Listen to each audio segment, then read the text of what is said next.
ಪರಮಾತ್ಮನಿಗೆ ಜ್ವಲನ್, ಯಾವಾಗಲೂ ಪ್ರಜ್ವಲಿಸುತ್ತಾ ಇರುತ್ತಾನೆ ಪರಮಾತ್ಮ, ಪ್ರಕಾಶಮಾನನಾಗಿದ್ದಾನೆ.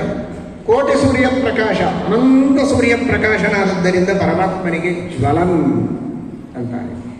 ಅಂತಹ ಪರಮಾತ್ಮನಿಗೆ ನಮಸ್ಕಾರ ಅಂತ ಹೇಳಿದ್ದಾರೆ. ಜ್ವಲಂತಂ ನಮಾಮಿ. ಆ ನರಸಿಂಹದೇವರು ಸೂರ್ಯ, ಚಂದ್ರ, ಅಗ್ನಿ ಮೊದಲಾದ ಎಲ್ಲ ತೇಜೋಮಯವಾದಂತಹ ವಸ್ತುಗಳಲ್ಲಿ ಅಂತರ್ಯಾಮಿಯಾಗಿದ್ದು ಅದ್ಭುತವಾದ ಪ್ರಕಾಶವನ್ನು, ತಾಪವನ್ನು ಕೊಡುವ ಸ್ವಾಮಿ. ಹೊರಗಿನ ಪ್ರಕಾಶ ಮಾತ್ರ ಕೊಡುವುದಲ್ಲ, ಹೊರಗಿನ ಕಟ್ಟಿಗೆಯನ್ನು ಮಾತ್ರ ಅಗ್ನಿ ಎಲ್ಲಿದ್ದು ದೇವರು ಸುಡುವುದಲ್ಲ.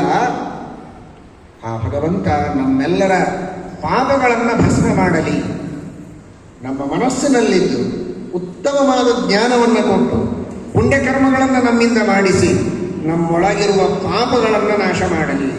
ಆ ಪಾಪಗಳಿಂದಲೇ ನಮಗೆ ಅನೇಕ ಕಷ್ಟಗಳು ಬರೋದು.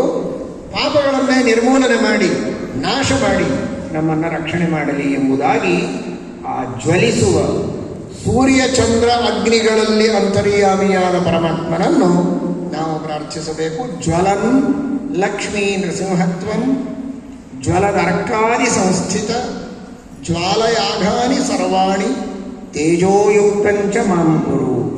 ಇದೀಗ ಕೇಳಿದಂತೆ ನಮ್ಮನ್ನು ಅಗ್ನಿಯಂತೆ ಒಳ್ಳೆ ತೇಜಸ್ಸು, ಬ್ರಹ್ಮವರ್ಚಸ್ಸನ್ನು ಪಡೆದುಕೊಂಡವರಾಗಿ ಉತ್ತಮವಾದ ಗುಣಗಳ ತೇಜಸ್ಸು, ಪ್ರಾಮಾಣಿಕತೆಯ ತೇಜಸ್ಸು, ನಿಸ್ಪೃಹತೆಯ ತೇಜಸ್ಸು,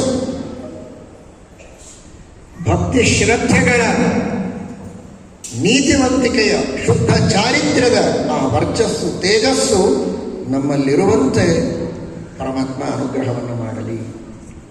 ನಾವೇನು ಅಂತ ದೇವರನ್ನು ಚಿಂತನೆ ಮಾಡುತ್ತೇವೆ, ನಮಗೆ ಹಾಗೆ ಅನುಗ್ರಹ ಮಾಡ್ತಾನೆ.